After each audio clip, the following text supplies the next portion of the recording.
Oui, Monsieur le Président, Mesdames, Messieurs, mes chers collègues, j'interviens évidemment au nom du groupe Les Républicains et Apparentés. Je voudrais rappeler en ce début de propos que c'est donc la 4e fois que la métropole délibère sur le projet de déclassement de l'autoroute A6 A7 entre Limonest et Pierre-Bénite. Nous avons plusieurs observations.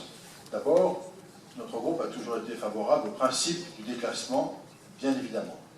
Mais il a toujours émis des réserves quant au phasage avec les autres projets d'infrastructures routières sur notre agglomération, voire un peu plus largement.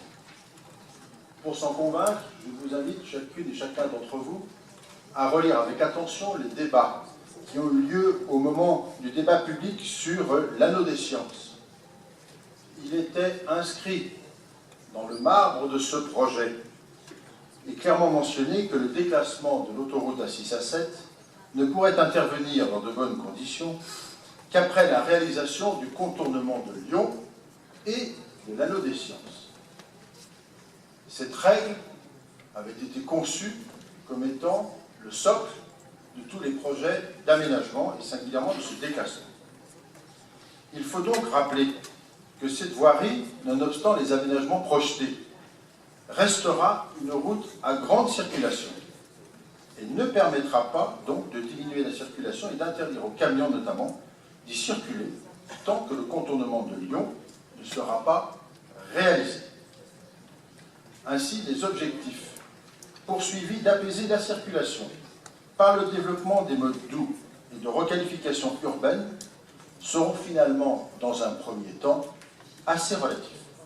D'autant qu'ils ont pour partie, pour nous dire, oublié, pour l'instant, les communes de Tassin, de Champagne-Mondor et d'Écully.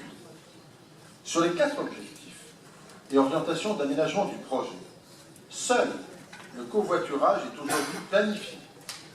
Pour les autres, les 3 principaux, ces communes n'ont pas fait l'objet de projets particuliers. Je voudrais les citer. Sur le développement des transports en commun, la ligne express, qui devait avoir un arrêt au Pérolier, n'aura plus aucun arrêt entre le départ de la ligne Vèze et son arrivée à Dardilly. Il convient de rappeler que dans un premier temps, il devait y avoir cet arrêt, à la sauvegarde exactement, un parc relais et au moins un arrêt de bus sur Écully. Les 2 ont été supprimés. Sur le développement des modes doux, il n'est rien prévu non plus pour ces communes du nord de Lyon, ni Tassin, ni Écully, ni Champagne, ni d'ailleurs les autres. Enfin, sur l'engagement de la requalification urbaine, force est de constater qu'à ce stade encore, sur la requalification des voiries que l'on appelle plus communément les mesures d'accompagnement d'un grand projet, elles ne concernent à ce stade encore que la ville-centre dans son 9e arrondissement. C'est la raison pour laquelle, à ce stade, nous souhaitons faire ces observations. Mais mon propos ne pourrait s'arrêter là si nous n'avions pas assisté ces dernières semaines à des informations contradictoires quant à l'aménagement de notre territoire en termes d'infrastructures routières. À l'occasion de l'inauguration du barreau routier entre l'A89 et l'A6, le 2 mars dernier, Gérard Collomb, qualité de ministre de l'Intérieur et de ministre d'État, a annoncé clairement l'abandon du contournement ouest de Lyon et a annoncé également la réalisation d'un contournement à l'est utilisant les emprises de la ligne TGV. Lors de la réunion publique que vous avez, Monsieur le Président, et la métropole co-organisée avec l'association Fracture à Solèze le 8 février dernier, notre collègue vice-président Jean-Luc Dapassano n'envisageait à ce stade, en tout cas publiquement, aucune de ces 2 hypothèses. Peut-être ni l'un ni l'autre n'aviez l'information de la part du gouvernement.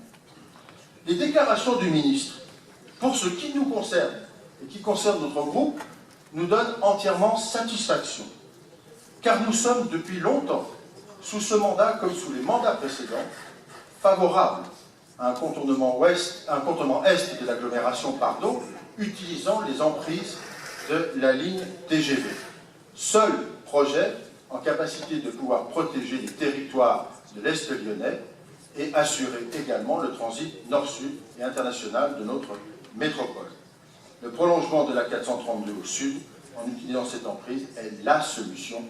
Et il est urgent maintenant de travailler à celle-ci et de ne pas chercher, semble-t-il, en tous les cas, c'est ce qui a été présenté, à présenter des projets alternatifs tels que nous avons pu les voir le 8 février dernier. Ces annonces ont été faites. Elles n'ont pas été faites par n'importe qui. Certes, il est ministre de l'Intérieur, mais il est aussi ministre d'État. Il engage donc le gouvernement.